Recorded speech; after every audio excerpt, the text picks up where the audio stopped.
Começou a gravar? Agora foi. Bom dia, pessoal, tudo bem com vocês? O pessoal que for aparecendo eu vou permitindo aqui. Antes de eu apresentar os slides de hoje, né, vamos fazer algumas considerações práticas sobre as nossas aulas, né?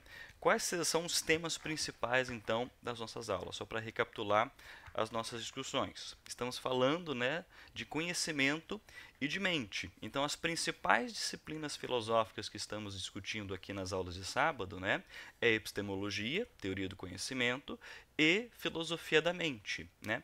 E os dois períodos, né, as duas disciplinas históricas. Só um minutinho, permitir todos. Permitir. Bom dia, bom dia. Bom dia. Bom dia, Vitor. Bom dia, Valdinei. Bom dia, professor. Opa. E as principais discussões que estamos fazendo nessas aulas, né, é sobre, novamente, as disciplinas de epistemologia, teoria do conhecimento e filosofia da mente. É claro, né, nos módulos de vocês, né, nós temos lá filosofia da linguagem, filosofia da mente, história da filosofia moderna, história da filosofia contemporânea, certo? Mas antes de nós chegarmos, né, nas discussões de filosofia da mente, especificamente da filosofia da mente, nós precisamos discutir questões epistemológicas, né? Por quê? Porque vários dos problemas clássicos da filosofia da mente, eles surgiram, né, surgiram como respostas epistemológicas, como respostas à teoria do conhecimento, né? Nas últimas aulas nós discutimos o clássico caminho cartesiano, né? Como que o Descartes, qual é o caminho que ele fez, qual é o caminho metodológico que ele escolheu para ele encontrar a verdade necessária, que é o eu pensante, né? A res cogitans, né? Nesse sentido. E a res cogitans, isso que Descartes está chamando de eu pensante, e consequentemente ali está a semente do termo, do conceito que nós utilizamos hoje de mente ou mental, né? Ou de processo mental, certo? Então significa que qualquer discussão, né? Qualquer discussão que se faz na introdução à filosofia da mente, precisamos recapitular esse caminho cartesiano, porque está ali a semente de todas as discussões do que vai ser filosofia da mente, perfeito? Então as principais discussões que estamos fazendo, né, nessas aulas de sábado é sobre conhecimento, epistemologia e sobre filosofia da mente. Estamos ainda no período, né, da filosofia moderna, mas constantemente, né, as nossas aulas de sábado, elas não ficarão estanques na história. Eu gosto, né, de enfatizar, nós temos um autor, um argumento central de cada aula, mas eu sempre gosto de dialogar com outras áreas de outros períodos da história da filosofia, certo? Por exemplo, o nosso último autor foi Descartes, né? Em Descartes nós conseguimos perceber influências, né, cartesianas lá na filosofia contemporânea, lá na filosofia do século XX, se a gente parar para pensar em típicas discussões da filosofia da mente, certo? Porque lá na filosofia contemporânea é o momento onde surge academicamente, né, a disciplina de filosofia da mente, né? Surge com um autor chamado Gilbert Ryle, né, lá em 1949, a partir da obra O Conceito de Mente.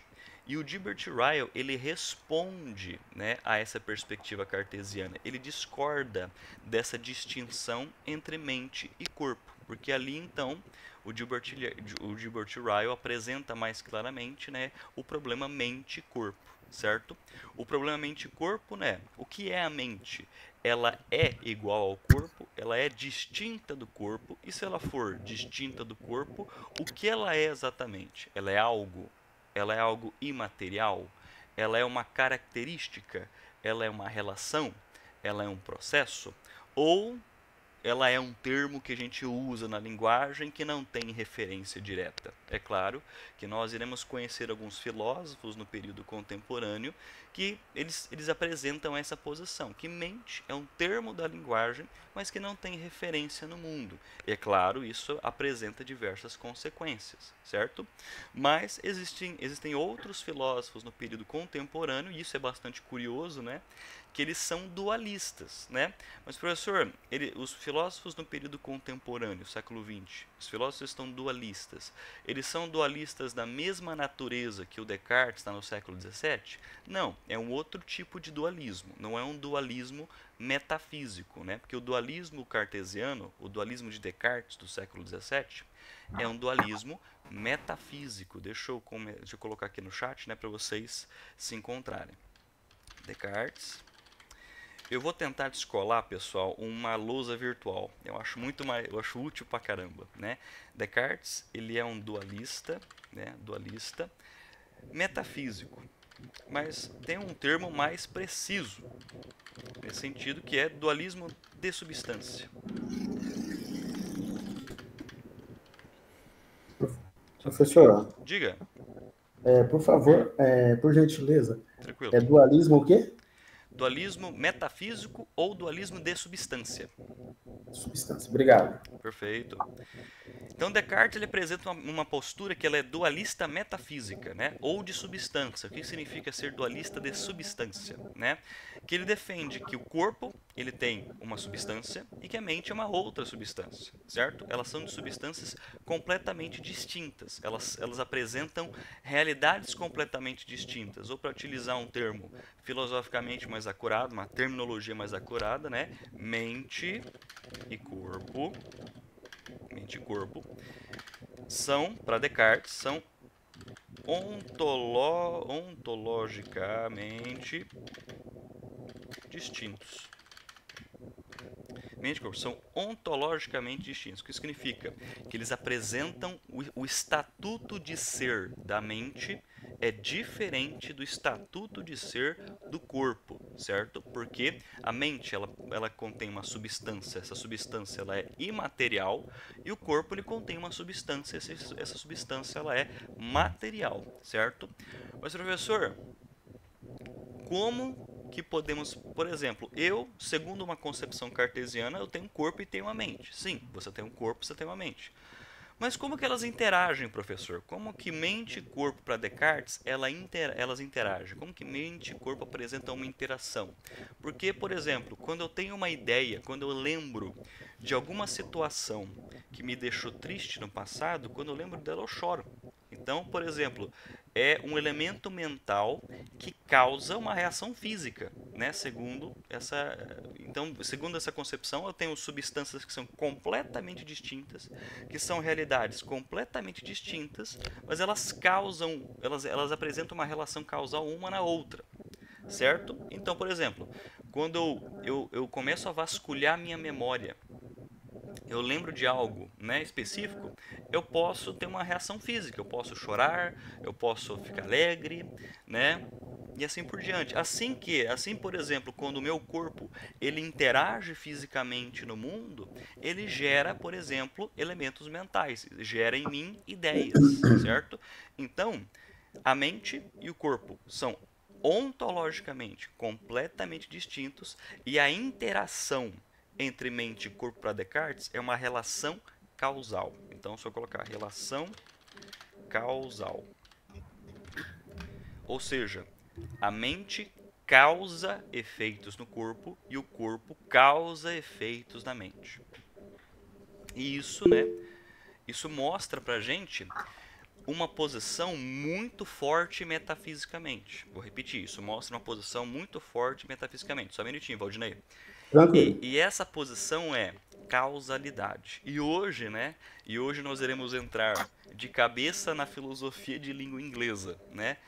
Para a gente entrar aí no hype do o novo Papa Leão XIV, que é um Papa de língua inglesa, né?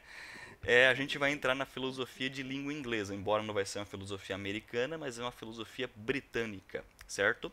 Valdinei, pode perguntar. Professor, quando o senhor falou ontogeneticamente, né? Isso. Isso.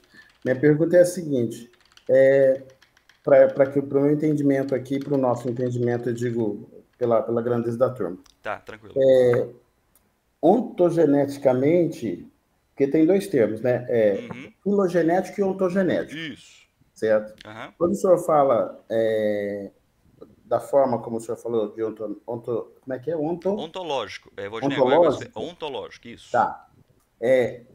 Eu posso entender que ontológico tem a ver com a questão ontogenética, ou seja, ah, aquilo que de maneira ontogeneticamente eu Aham. escolho, eu faço as minhas escolhas. Sim. Eu Sim. posso ir por essa linha de pensamento ou Pode, não? porque a ontogenética, embora seja um termo que aparece mais detidamente lá no século XX, né? Porque o ontológico ele é um termo bastante antigo, mas deu origem, né, a essa perspectiva. Ontos, né, é o ser, né? Ontos é ser. Então tá na característica do ser, inclusive a sua característica de fazer escolhas, de ser autônomo, de ter uma condição, né, autônoma, livre, né? De você estabelecer um contato autônomo a partir disso. Então, a ontogenética, o que ela vai determinar aqui? A característica do ser, né? A característica fundamental do ser humano nesse sentido, certo? A partir do momento que ele escolhe, que ele age, que ele se comporta no mundo, é uma coisa determinante da sua natureza, certo? Determinante da sua natureza no sentido ontos, do seu ser, nesse sentido. Então, esses dois termos estão relacionados, embora sejam historicamente, né, um pouco distantes assim, mas eles estão relacionados, perfeito? Muito obrigado. Não, tranquilo. O Nicolas pergunta: existe algum filósofo que desenvolveu algo em relação à substância da mente em um sentido atômico? Sentido atômico aqui, Nicolas, é um sentido cientificista ou é um sentido antigo? Ih, beleza, tranquilo. É, se a gente olhar o seguinte, né? Existe um dualismo, por exemplo, no período contemporâneo, século XX, né? O dualismo do século XX não é o dualismo do século XVII, porque no século XX já aconteceram diversas coisas que fizeram que o discurso científico fosse o discurso hegemônico nesse sentido, certo? Então, o que isso quer dizer? Que o século XX é um século que você percebe um perdão, nós percebemos um distanciamento metafísico muito forte, certo? E isso é fruto direto daquele movimento chamado positivismo lógico, porque os positivistas lógicos, eles vão se distanciar do discurso metafísico da filosofia, porque o discurso metafísico da filosofia é segundo os positivistas lógicos, certo? Ela é um impeditivo do progresso científico, certo? Mas é claro, isso é uma posição bastante radical, né? A gente vai entender qual é, até que ponto, né, eles conseguiram, né, determinar um avanço e até onde eles conseguiram chegar. No século XX, certo? Se a gente pensar no sentido atômico, né, os átomos, nós temos no século XX uma espécie de dualismo, que é o dualismo de propriedade, para responder essa pergunta sua, Nicolas, dualismo de propriedade. Propriedade. O dualismo de propriedade é bem diferente do dualismo metafísico, do dualismo de substância do Descartes, né? Nós temos um filósofo do século XX que se chama David Chalmers, né? Se vocês sentirem curiosidade, nós temos um rapaz no YouTube chamado Elan Marinho, que ele tem um canal que chama Filosofia Acadêmica, e ele entrevista o David Chalmers, né? Ele é um canal muito bom, porque ele faz uma discussão temática, né? Ele dialoga muito com a filosofia acadêmica que estamos vendo aqui. E o que seria um dualismo de propriedades, né? O dualismo de propriedades é o seguinte: mental é uma coisa, corpóreo é outra coisa. Porém, a distinção já não é mais metafísica. A distinção já não é mais de substância. A distinção agora ela é semântica. A distinção ela é agora linguística. Ela é a maneira que nós falamos sobre o mental e a maneira que nós falamos sobre o corpóreo. Mas o que fundamenta o dualismo de propriedade? O que chamamos de mental, ela vem do corpo. Então a base do mental é o corpóreo. Para o dualista de propriedade, a base do mental é o corpo. Então isso fundamenta, certo? E o que emerge do corpo, certo? O que emerge do corpo é o mental. Por isso que muitas vezes, né, o dualismo de propriedades, dualismo de propriedades, ele é muito próximo de uma abordagem, né, de uma posição emergentista. Espera um pouquinho. Eu vou ter que descolar uma lousa virtual. Isso mesmo, emergentista, certo? Escrevi errado. Não, tem um negocinho ali. O dualismo de propriedades, ele pode ser aproximado de uma posição na filosofia da mente chama emergentista. O que significa isso? Que a mente, ela emerge do corpo. A base de tudo é o corpo, mas o mental, ele emerge do corpo. Mas no momento que nós temos os processos mentais que emergem do corpo, se eu for falar daquilo que é mental, eu vou ter que utilizar um discurso tipicamente para o mental. Eu não posso utilizar um discurso que reduz o mental ao físico. Então, por exemplo, vou dar um exemplo bastante claro. Se, segundo essa posição, o processo mental ele emerge do corpo, eu não posso falar desse elemento que emerge do corpo utilizando linguagem puramente fisicalista. Eu não posso falar das ideias, da imaginação, da memória, falando que são ligações físicas, neurofisiológicas, sinápticas, porque isso é uma linguagem fisicalista. Isso é uma linguagem, né, cientificista. Reduz o mental ao corpo. Certo? Então toda a sua explicação vai ser fisicalista. Segundo o dualista de propriedades, né? Não, mental mental, corpóreo corpóreo. É claro, a mente ela vem do corpo, segundo o dualista de propriedades? Sim, a mente ela vem do corpo. A mente ela emerge do corpo, mas no momento que nós temos o mental que emerge do corpo, se eu for falar do mental, eu tenho que elaborar um discurso, eu tenho que elaborar uma maneira de falar do mental que preserve o mental e que não reduza para o corpo, certo? Quando eu falo do corpo, eu utilizo um discurso fisicalista. Quando eu falo disso que emerge do corpo, eu tenho que usar um discurso que é mental, cognitivo, né? Utilizando os termos do século XX em diante, né? Mental, cognitivo, né? Se eu estivesse no século XVIII para trás, seria espiritual em termos da alma, em termos metafísicos. Ficou mais ou menos claro, pessoal? Perfeito? Tranquilo? Então, se isso, né, isso é uma coisa muito interessante. Agora, a resposta é um pouco longa, Nicolas, mas é legal essa sua pergunta, né? Em termos atômicos, né, nós temos na filosofia da mente, né, você pergunta se existe algum filósofo que desenvolveu algo em relação à substância da mente no sentido atômico. Sim, os fisicalistas, certo? Os fisicalistas, os materialistas, eles falam que o mental ele pode ser reduzido ao âmbito atômico. Quando estamos reduzindo ao âmbito atômico, estamos falando que mente é igual às composições físicas materiais, certo? Então isso é uma posição fisicalista.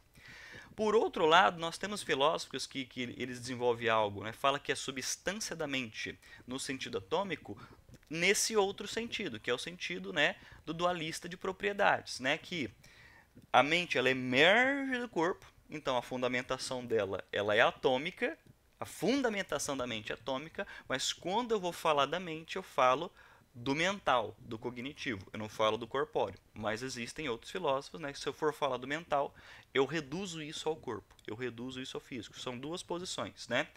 Então, a substância da mente, de forma atômica, ela pode ser tanto fisicalista quanto dualista de propriedades, né? No século XX. Isso é uma típica discussão da filosofia da mente do século XX, perfeito? E aí pegando um detalhe da pergunta, né, do Nicolas, né? E existe algum filósofo antes do século XX que fala sobre a substância da mente, né, como algo atômico? John Locke. O John Locke, né, um filósofo, né, empirista inglês, né, o primeiro grande filósofo empirista nesse sentido. Isso é questionável, tá, pessoal? Depois eu toco num ponto bastante interessante sobre o empirismo.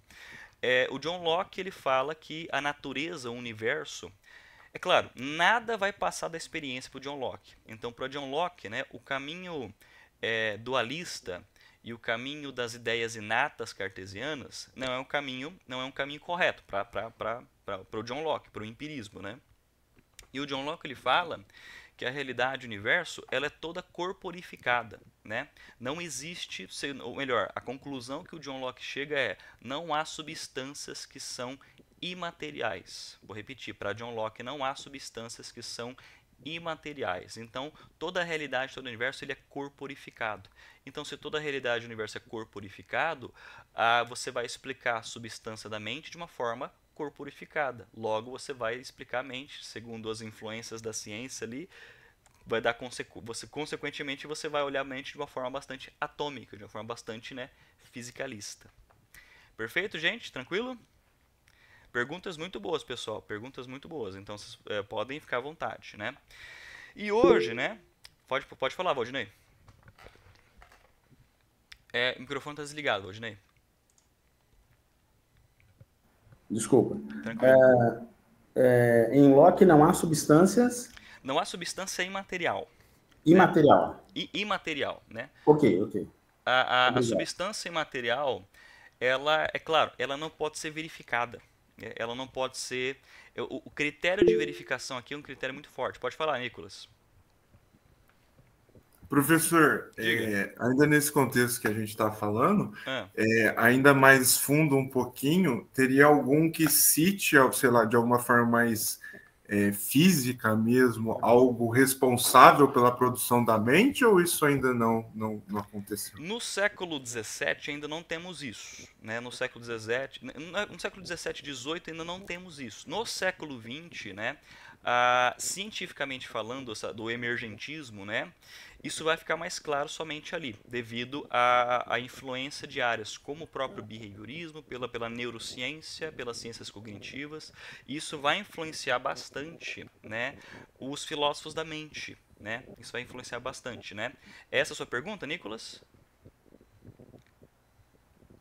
No sentido se identificaram algo dentro fisiológico no corpo que possa, sei lá, ser Ah, definido como o responsável pela produção da linguística, essas questões.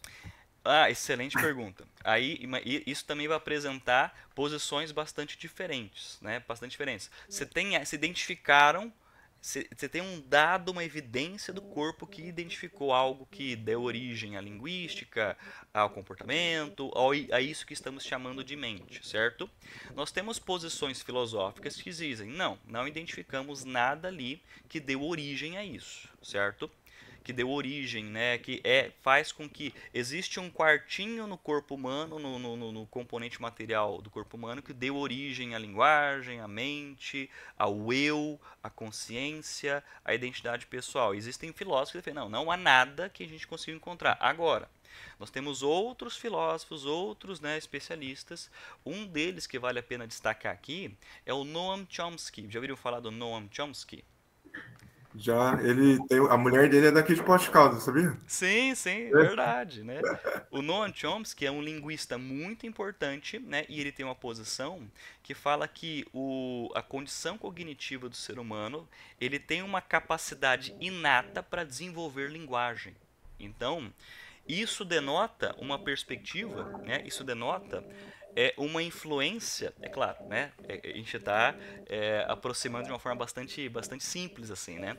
Mas para deixar claro, isso é uma influência muito forte, vamos colocar aí cartesiana, porque o Descartes, né? Ele fala sobre condições inatas no ser humano. Vou repetir, ele apresenta condições inatas. E segundo Noam Chomsky, que é um autor do século XX, né, ele desenvolve essa teoria lá na década de 60, ele fala que o ser humano, né, por mais que ele seja esse componente físico, material, existe algo inato no ser humano, existe uma condição inata no ser humano que permite com que ele formule linguagem e que outras espécies não têm essa condição inata. Ficou mais ou menos claro, Nicolas?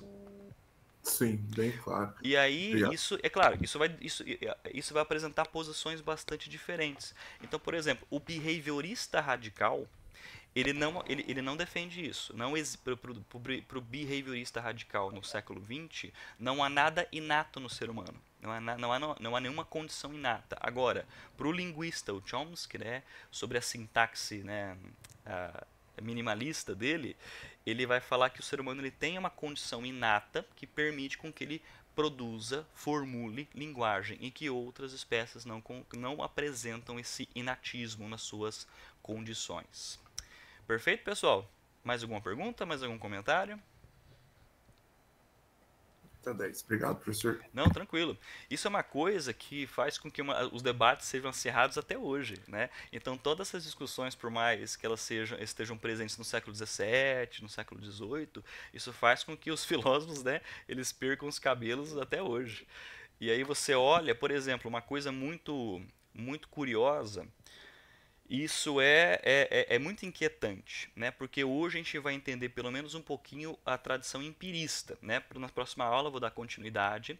E a tradição empirista, é claro, né, nós temos autores como John Locke, nós temos o David Hume e o Berkeley. Vou colocar aqui aqui no chat, os filósofos clássicos, né? Na ordem cronológica aqui, Berkeley e Hume.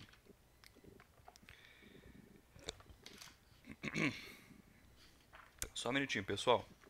Só um minutinho que eu acabei lembrando de um compromisso hoje, 1h da tarde, quando eu coloquei Berkeley, né? É que eu vou ter uma palestra com um professor que ele é de Berkeley, da Universidade da Califórnia. E aí, online, né? Claro. E aí eu falei, putz, vou esquecer, ainda bem que eu escrevi o nome aqui e lembrei. Locke, Berkeley e Hume, certo? A tradição empirista, certo? A tradição empirista, principalmente em Hume, ela vai chegar numa conclusão que ela é muito inquietante. Ela é muito inquietante. Porque é muito intuitivo. Por exemplo, Descartes. Descartes, é muito claro para Descartes que existe, né, o eu pensante, a res cogitans, né? Essa mente, né, essa alma, essa essência do sujeito. Para o Descartes é muito claro que existe isso. Por que para ele é muito claro que existe isso? Porque foi a certeza que ele encontrou, certo? Por exemplo, para eu ser mais enfático no contexto do Descartes, não é que Descartes ele construiu o sujeito. Descartes ele encontrou o sujeito, ele encontrou o eu, ele encontrou a substância imaterial que é o eu. Então, por quê? Porque o caminho que Descartes escolheu, o caminho que Descartes tomou, ele encontrou uma certeza que é indubitável. Eu vou repetir, ele encontrou uma certeza que é indubitável. Essa certeza indubitável é o eu pensante. É a res cogitans, né? E o que o Descartes funda, e isso é muito forte, ele funda, né, na filosofia a mente, o processo mental, né? Ele funda também uma identidade pessoal mais sofisticada. Então a identidade pessoal começa a aparecer no período moderno de uma forma um pouco mais sofisticada. Mas aí surge esse escocês chamado Hume, que ele faz uma afirmação bastante forte, né? Ele fala o seguinte: todas as minhas ideias, elas apresentam a sua origem na experiência. Todas as minhas ideias, por mais abstratas que elas sejam, o ponto de origem dessas ideias é a minha experiência sensorial, é a minha experiência dos sentidos, certo? Então a minha ideia de justiça vem da experiência. A minha ideia de amor vem da experiência. A minha ideia de verdade vem da experiência. As minhas ideias matemáticas vêm da experiência. E aí ele faz uma afirmação lá no Tratado da Natureza Humana, que é a primeira obra dele de relevância filosófica, assim, né? Ele fala: e se eu vasculhar as minhas ideias? Se eu vasculhar entre as minhas ideias a ideia de eu, a ideia do eu não vou encontrar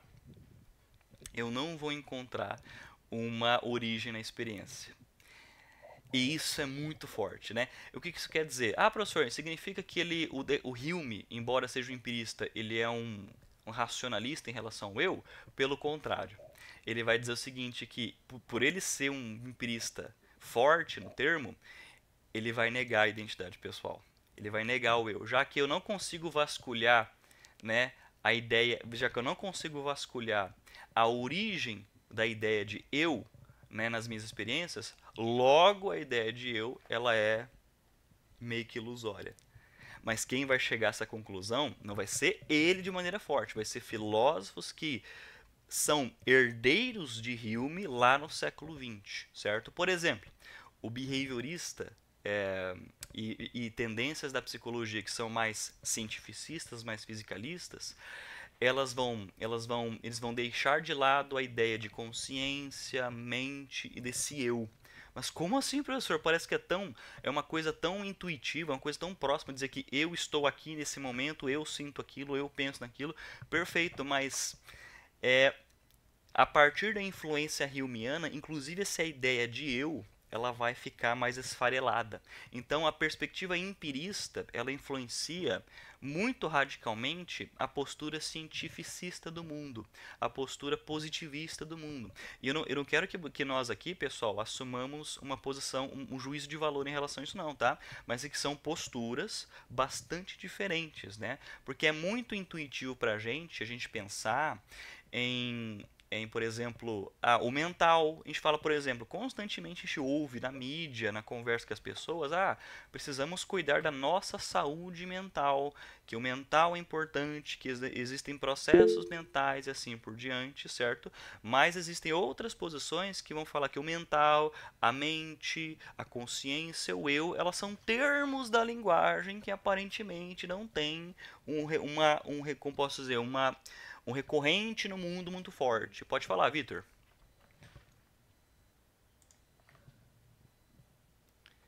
Pode falar, Vitor.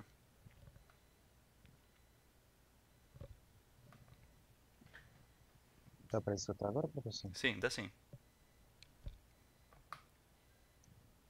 Então, isso meio que tem uma conexão com a estigmação de coisas relacionadas à saúde mental, né? Até porque você falou sobre, por exemplo, o corpo e a mente, e tem a parte também da neurociência, que justamente utiliza a ciência como base de estudos para, por exemplo, dizer que algum tipo de doença está ligada à parte do cérebro, a esse tipo de coisa, né? Isso. É isso mesmo? É isso mesmo. Não, é isso. Porque boa colocação essa sua, Vitor. Porque nós temos, por exemplo, abordagens nas ciências cognitivas, na psicologia, que vão reduzir, né, as doenças, que a gente chama de doenças do âmbito mental, né, para o âmbito do corpo. Né, do âmbito do corpo. Porém, existem abordagens que elas vão diferenciar, porque a maneira de você lidar com isso é outra, porque eles são outros pressupostos. Né? Os estudantes de psicologia, né, eu até falo para eles, né, eu dou algumas disciplinas lá no curso de psicologia, eu falo assim, a área de vocês vão chegar no momento do curso de vocês vão ficar assim, poxa vida, mas para onde que eu vou? Porque são abordagens diferentes, com pressupostos diferentes, né? A psicanálise tem um pressuposto, o behaviorismo tem um pressuposto, a fenomenologia tem um pressuposto, né? E aí, cada uma ela vai assumir uma análise completamente diferente da outra, certo? E eu até falo isso para eles. A beleza da psicologia é essa pluralidade, né? E que não torna tudo isso um pilar muito rígido assim por diante, porque existem perspectivas que são bastante diferentes. Pode falar, Vitor.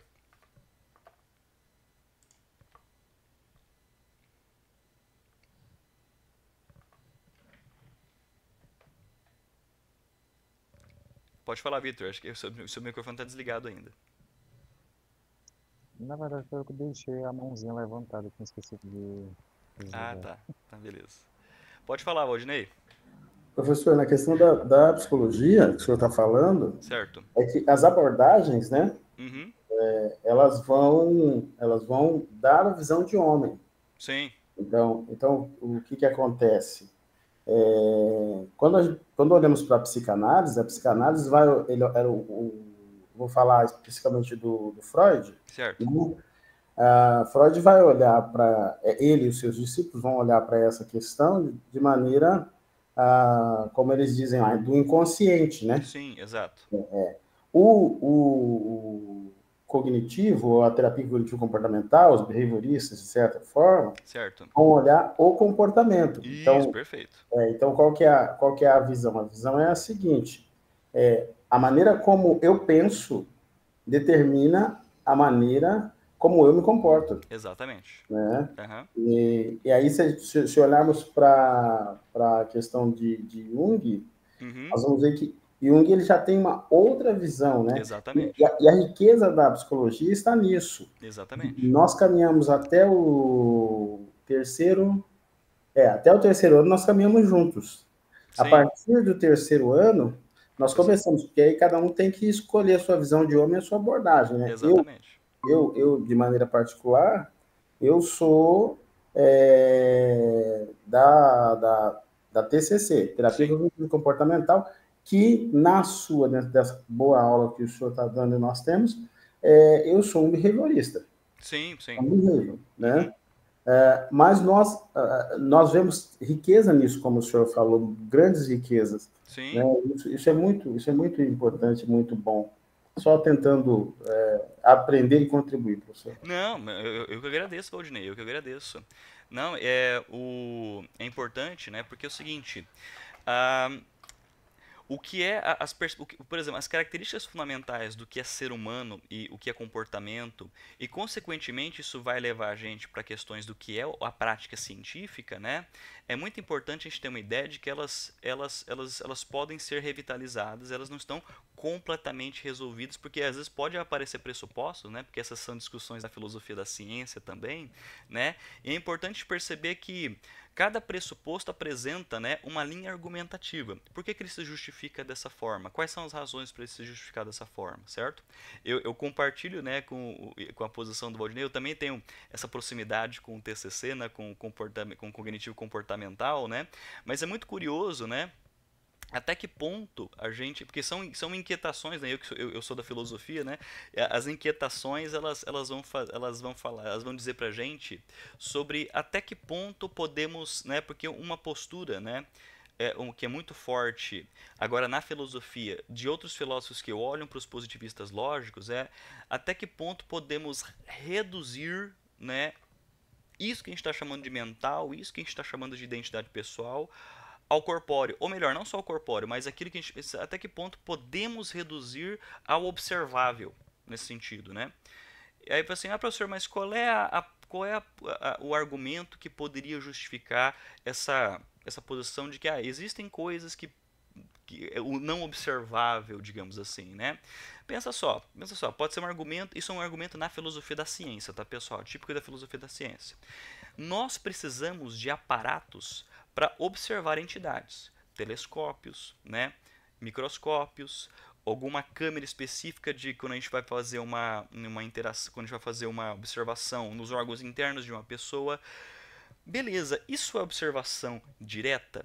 Não é observação direta. Nós precisamos de aparatos para garantir com que isso apareça para a gente, e isso não aparece na sua natureza em si mesmo. Então ou seja, até que ponto precisamos colocar muitas aspas nessa posição, que é essa pergunta, né?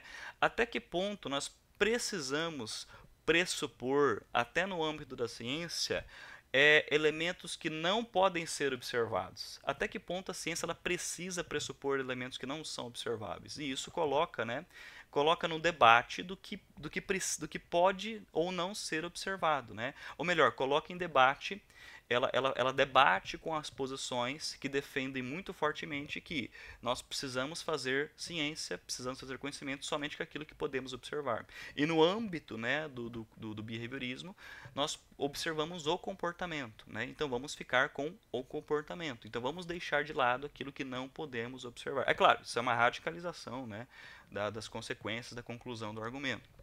Mas só para a gente entender justamente essa riqueza do cenário, como que esse cenário apresenta um debate que é muito interessante, que ele é muito inquietante, certo? E que até hoje, né, nós estamos percebendo, nós temos posturas na filosofia da mente, que o Valdinei já ouviu falar de uma postura chamada enativista na filosofia da mente?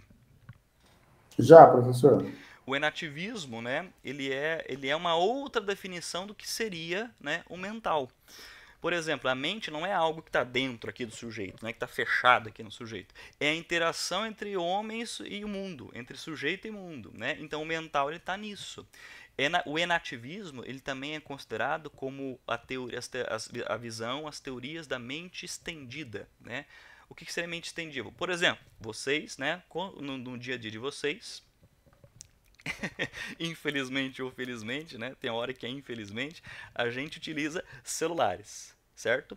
Para o enativismo, para as perspectivas da mente estendida, isso aqui é a extensão das nossas capacidades cognitivas. Isso aqui é a extensão do mental. Isso aqui é a extensão da mente. Então, por que então considerar a mente como algo somente aqui dentro de mim, né? Por que não considerar o mental, né, na interação eu com os artefatos, eu com o mundo? No momento que eu utilizo uma caneta, né, é a extensão das minhas capacidades físicas. certo? Da maneira que eu utilizo uma calculadora, o caderno para poder anotar, é a extensão das minhas capacidades mentais. Então, por que considerar a mente como algo interno, preso aqui no sujeito, né?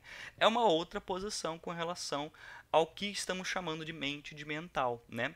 E isso gera consequências de uma área, né, muito interessante na filosofia, que chama filosofia da tecnologia, né? Eu falei sobre celulares, né? Nós temos duas posições em relação à filosofia da tecnologia. Só um minutinho, Nicolas. Nós temos duas posições em relação à filosofia da tecnologia. Uma posição que ela é otimista e uma posição que ela é pessimista, né? A posição da filosofia da tecnologia que ela é otimista, ela olha para isso aqui, né, como algo que isso estende as nossas capacidades cognitivas e isso estende as nossas capacidades físicas. Então isso é bom, porque isso faz com que nós alcancemos, né, e podemos executar tarefas que nós, no nosso corpo orgânico, não conseguiríamos, né, fazer. Mas nós temos uma posição que é pessimista. E essa posição pessimista, ela leva a discussões filosóficas que elas são sociais, né, em seguinte sentido. Até que ponto, né, o forte influência técnica e a forte influência tecnológica pode coisificar o ser humano, pode objetificar o ser humano. Então, o que seria coisificar, objetificar o ser humano? Nós somos reduzidos a uma coisa justamente pela presença muito forte da mentalidade técnica e da mentalidade tecnológica. Então, são duas posições. E essa posição ela surge de muitas discussões do que é a mente, do que é o mental, por exemplo, né? Olha só como é muito, muito legal, muito rico isso, né? Como que discussões da teoria do conhecimento geraram a filosofia da mente. Como que a filosofia da mente, questões da filosofia da mente, geraram discussões sobre tecnologia. Isso é muito legal, isso é muito interessante. Pode falar, Nicolas. Professor, nesse contexto que a gente está na aula, da filosofia da mente, a gente abordou vários, né? Sim. Filósofos que vão... Então, até desculpe se eu estiver fazendo uma pergunta que vai adiantar alguma coisa e tal, mas é uma dúvida que eu tive agora. A gente tem nossas opiniões comuns, particulares, tudo Sim. certo, né? É normal isso, mas em relação à academia hoje, né? Eu acho que o ser humano tem esse padrão de ranqueamento dessa Sim. questão. A gente tem alguma teoria que seja mais aceita nessa questão mais ontológica? Nicolas, para a sua pergunta, e se você capturou o cenário adequado, no cenário acadêmico, no cenário universitário, as teorias da mente mais aceitas são as teorias fisicalistas, são as teorias mais materialistas, certo? São as teorias que estão mais próximas, né, como o Valdinei comentou, de uma perspectiva que é comportamental, de uma perspectiva que leva em consideração a neurociência, que leva em consideração ciências cognitivas. É claro, né? Isso tudo é muito presente. Eu vou trabalhar na aula, pessoal, vou trabalhar nas nossas próximas aulas, né, um livrinho que é muito bom. Eu acho que vocês podem até conseguir por conta. Eu acho que vocês conseguem encontrar na internet, né? Um livro chamado Matéria e Consciência. Vou até colocar aqui, Matéria e Consciência. É de um filósofo muito importante na filosofia da mente, contemporâneo. Não sei se ele está vivo ainda, né, mas acredito que sim. É Matéria e Consciência do Paul Churchland, né, do Paul Churchland. Esse livrinho, pessoal, é um manual de filosofia da mente. É o Manual de Filosofia da Mente. Ele apresenta nesse livrinho, as principais posições da filosofia da mente, os principais argumentos da filosofia da mente, certo? E você nota, é claro, você nota pelo material que as posições, nós temos diversas posições, mas as posições que hoje, certo, que são mais aceitas da filosofia, são teorias mais materialistas. São teorias mais fisicalistas. 82, beleza. Tá quase chegando no Chomsky, tio. O Chomsky tá quase chegando. Eu acho que já chegou aos 90, né, o Chomsky. Né? Mas para responder mais diretamente, Miguel, Nicolas, as posições mais aceitas na academia, mais presentes, né, que são mais aceitas, né, mais presentes na academia, mais fortes na academia, são posições mais fisicalistas da mente. Que não estou utilizando de forma, né, juízo de valor, mas que reduzem o mental ao corpo, reduzem o mental ao físico, certo?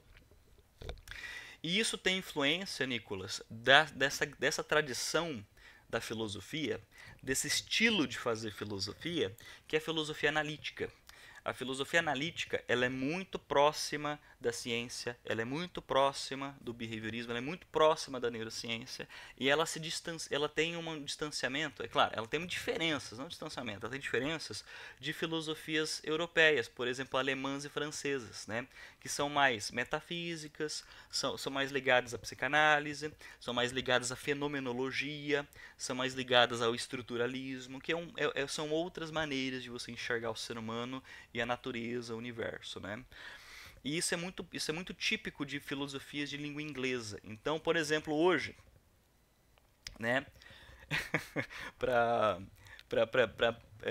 como posso dizer, uma posição que faz com que muitos professores meus torçam o nariz, né, meus professores da graduação, né, a filosofia analítica ela é bastante influente hoje. Não é a mais influente, é claro que esse ranqueamento ele pode ser debatido também, né, mas a mais presente, né, fora do Brasil é essa perspectiva fisicalista, certo? Beleza, Nicolas? Beleza, muito obrigado. Eu agradeço. Pessoal, vamos tocar um pouco mais para frente, falando sobre David Hume, certo? Sobre empirismo. Mas é muito importante que tenha essa interação, porque muitos pontos ficam cada vez mais claros, tá? Com relação a essas discussões do que é filosofia moderna, do que é filosofia da mente, e assim por diante, certo? Então, beleza, eu vou passar um slidezinho aqui, vou compartilhar um slidezinho com vocês, vou deixar de ver vocês por um tempinho, tá? Mas logo a gente encerra, mas deixa eu só encerrar com esse slide aqui. Beleza.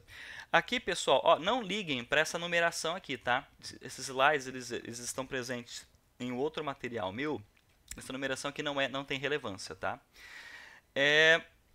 Quando estamos falando de empirismo, estamos falando, né, de uma filosofia, vou dizer assim, uma filosofia que é muito forte nas Ilhas Britânicas, tá?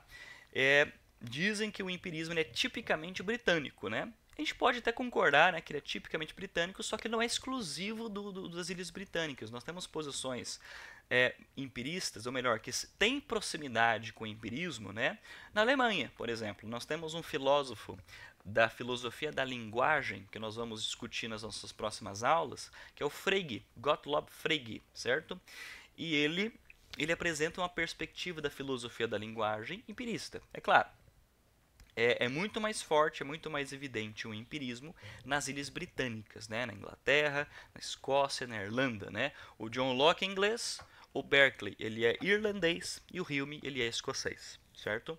Então é muito possível, pode parecer bobinho, mas eu sempre imagino o Hume de Kilt, né? Toda vez que eu falo sobre a origem dele, né? Mas o empirismo, então, ele é típica filosofia, ela é muito próxima das Ilhas Britânicas, certo? E aqui o que nós precisamos entender? Isso vai ser aprofundado nas nossas próximas aulas, né?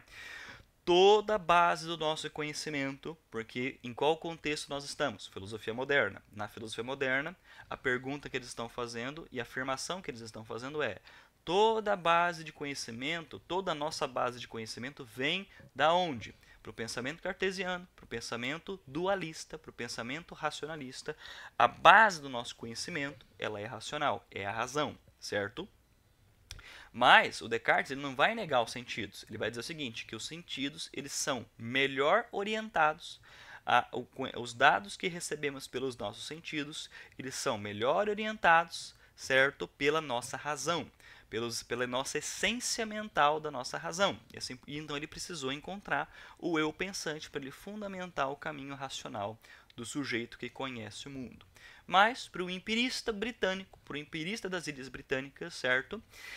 A base de todo o nosso conhecimento, ela não pode extrapolar a experiência. A base do nosso conhecimento não pode extrapolar o que os nossos sentidos nos apresentam, certo? Então, toda a base do nosso conhecimento, para o empirista, ela vem da nossa experiência. Então, para o empirista britânico, certo, não há ideias inatas, porque para Descartes, para os racionalistas, né, que afirmam que o eu é algo imaterial, que o eu pensante é algo imaterial, que é algo espiritual, que é algo, né, uma substância metafísica, para o Descartes e para os racionalistas, o ser humano ele tem ideias inatas, ele tem ideias que nasceram com ele, que são ideias que não surgiram da experiência, que nasceu junto com o sujeito. Ah, professor, me dá exemplo de quais são essas ideias. Ideias de Deus, ideias da causalidade, ideias matemáticas, ideias, por exemplo, ideias relacionadas à geometria, ideias sobre os 180 graus do triângulo, que o triângulo apresenta a forma que ele é, são todas ideias inatas, porque são ideias que a gente podemos encontrar racionalmente. São ideias que racionalmente podemos chegar a essa conclusão. Deus, causalidade, ideias matemáticas. Porém, todavia, entretanto, para o empirista britânico não há nada em nossa mente, não há absolutamente nada na nossa mente que tenha surgido de maneira inata. Todas as nossas ideias para o empirista vieram da experiência. Por mais abstrata que seja a nossa ideia, por mais abstrata que sejam as nossas ideias, a nossa mente, né, todas elas surgiram da experiência. Por exemplo, a ideia de causalidade para o empirista, ela veio da nossa experiência, certo? Estamos diante de um jogo de bilhar. Percebemos bolinhas que batem em outras bolinhas e a gente fala, pô, o movimento da segunda bolinha veio do movimento da primeira bolinha. A primeira bolinha bateu na segunda bolinha e isso foi a causa do movimento da segunda bola. A primeira bola, o movimento da primeira bola foi causa, né? Foi causa necessária do movimento da segunda bola. Então, nós observamos isso no mundo. Nós observamos com a nossa capacidade sensorial e chegamos à ideia, nós formulamos a ideia abstrata, que é a ideia de causalidade, de causa e efeito, certo? E isso, a ideia de causa e efeito é uma ideia muito abstrata, é uma ideia bastante abstrata, mas ela veio, segundo o empirista, segundo Hume, que a gente vai ver mais detidamente nas nossas próximas aulas, né? Veio da nossa experiência. É claro, uma coisa bastante importante, pessoal, a Hume ele vai questionar essa ideia de causalidade, né? Eu acho que vocês já devem estar acostumados com essa muitos de vocês devem estar acostumados do que vai ser essa problemática, que tem a ver com o problema da indução, que tem a ver com o problema da indução, certo? Que serão discussões que faremos na nossa próxima aula, mas eu queria fechar nossa aula de hoje falando sobre o seguinte sentido. Eu falei para vocês que o empirismo ele é uma posição que nasce ali lá no período moderno, século XVII e século XVIII, certo? Nas Ilhas Britânicas. Mas, professor, nasceu definitivamente no período moderno, lá no século XVII e XVIII? Nós temos razões para pensar que o empirismo britânico ele já estava sendo ensaiado no período medieval, por exemplo, na escolástica. No período, né, no medievo tardio, mas durante o medievo nós temos um filósofo chamado Guilherme de Ockham. Já viram falar do Guilherme de Ockham? Né? Logo eu coloco, né, esses nomes nos materiais que eu vou compartilhar com vocês. Nós temos um filósofo chamado Guilherme de Ockham no período medieval, que ali já estava sendo ensaiado muitas coisas que iriam aparecer no empirismo britânico no período moderno, certo? O Guilherme de Ockham, ele é o autor de uma coisa que vai ser muito, muito importante para a ciência. O Valdinei vai concordar comigo, certo? O Guilherme de Ockham, ele formula um princípio que é muito útil para a ciência até hoje, certo? Que é o princípio da simplicidade. Princípio de simplicidade, ou princípio de parcimônia, ou chamado, né, tardiamente de navalha de Ockham. Navalha de Ockham, certo? O Ockham, ele fala, né, sobre o princípio de simplicidade e o que é o princípio de simplicidade. O princípio de simplicidade é a teoria, a visão que ela é simples, a visão que ela é a mais simples e ela tem o potencial de explicar bem grande parte dos fenômenos. Ela é uma boa teoria e é essa que você tem que escolher. Vou repetir. O princípio de simplicidade defende a seguinte tese, defende o seguinte argumento, certo? A teoria, que é a mais simples E se ela tem o potencial de explicar a maior parte dos fenômenos, se ela tem o potencial de explicar bem grande parte dos fenômenos, ela é a teoria que você tem que escolher, porque ela é a melhor teoria. A teoria que ela é muito complexa, que ela é muito encharcada, que ela é muito inchada, certo? E ela tem dificuldades de explicar os fenômenos, é uma teoria que você tem que deixar de lado. É segundo esse princípio de simplicidade.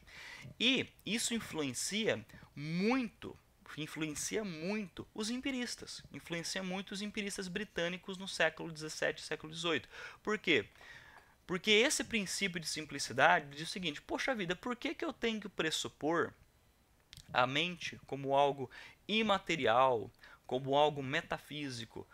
Porque assim, eu não consigo observar eu não consigo observar algo que é imaterial, certo? Algo que é metafísico. Por que eu tenho que pressupor que exista algo que é imaterial? Bom, eu consigo dar conta de explicar o mundo com aquilo que eu consigo observar, porque é uma maneira mais simples de eu explicar o mundo, certo? Então, eu vou ficar com aquilo que os sentidos nos apresentam.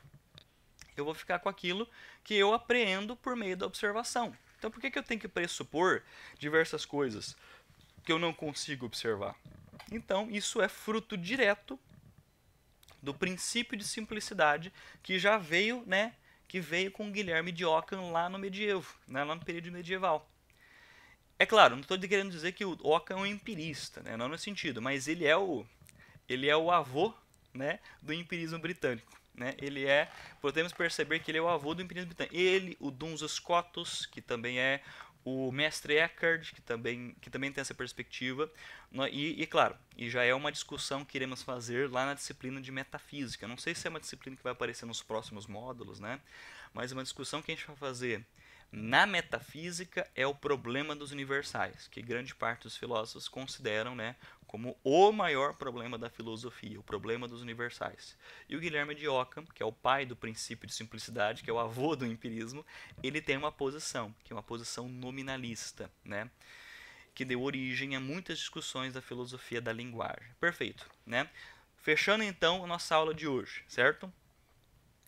Nós temos uma postura dualista em Descartes, e esse dualismo ele é de substância, é um dualismo metafísico. Mente tem uma substância, corpo tem uma outra substância. Metafisicamente falando, ontologicamente falando, são coisas completamente distintas.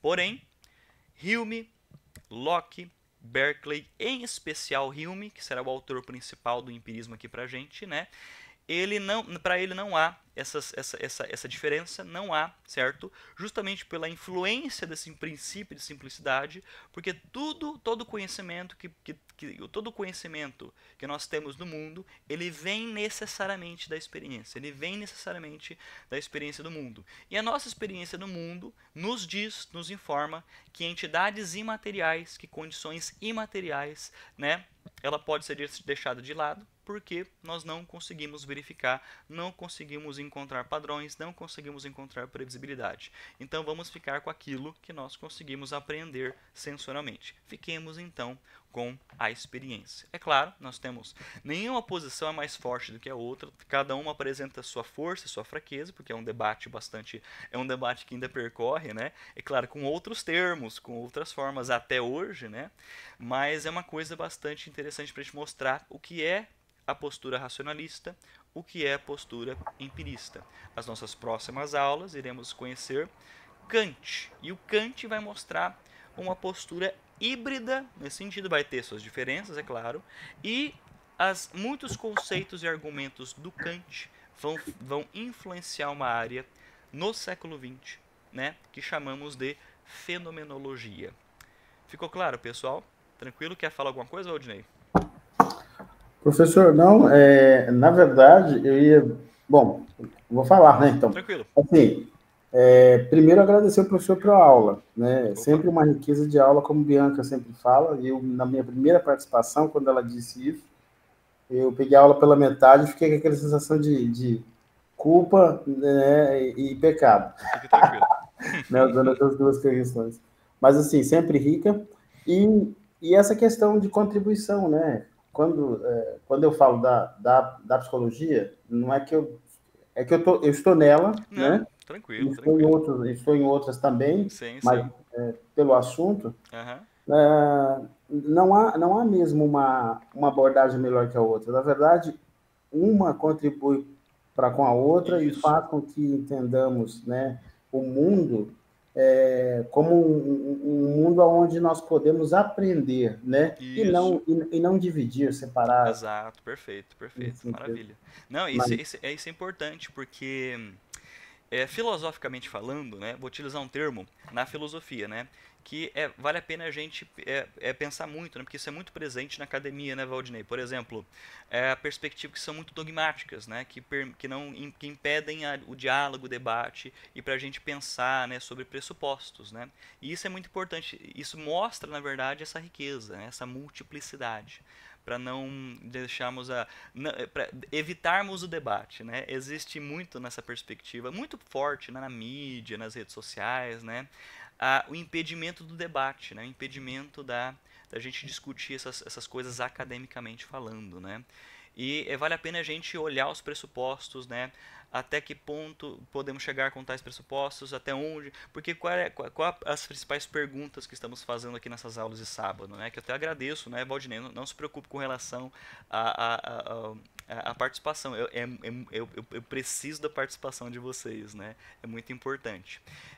As perguntas que estamos fazendo aqui, né, nas nossas aulas quais são as origens, os critérios e os limites do conhecimento, da mente, da linguagem, né? Então, quais são as origens? Por onde começa? Quais são as regras? Quais são o modo que a gente vai lidar com isso? E até onde a gente consegue chegar? Na linguagem, na mente e no conhecimento. E nós temos diante de nós diversas abordagens, diversas posições, certo? Que até hoje estão, né, em diálogo, que estão em debates e que estão exatamente isso que o Waldstein está falando, estabelecendo pontes, né? E não muros nesse sentido, né? Mas isso é muito, muito bom. É importante que vocês tragam, né, essas perspectivas. Perfeito, pessoal? Mais alguma dúvida? Mais algum comentário? Tranquilo? Beleza? Pessoal, podemos encerrar por hoje? Eu estou gravando a aula, não se preocupem, aula 2, 3 e 4, que é hoje, vão estar lá no canal, não se preocupem. Então, vocês podem retomar na maneira que for mais, no momento que for mais necessário, tá? Eu vou pedir para a tutora, para as tutoras, né, compartilharem algumas, eu vou indicar algumas coisas para elas, né, para compartilharem no grupo do WhatsApp que vocês têm, né? Eu acho, né? Eu vou colocar algum material, colocar vídeos, né, que vão em direção a essas discussões que estamos fazendo. Perfeito, pessoal? Muito obrigado, um bom fim de semana. Opa, lisonjeado. Um bom fim de semana, um bom sábado, um bom domingo. Qualquer dúvida, qualquer coisa, entre em contato. Vocês têm meu e-mail, né? A tutora pode passar meu e-mail. Não se acanhe, beleza? Falou, pessoal. Até mais.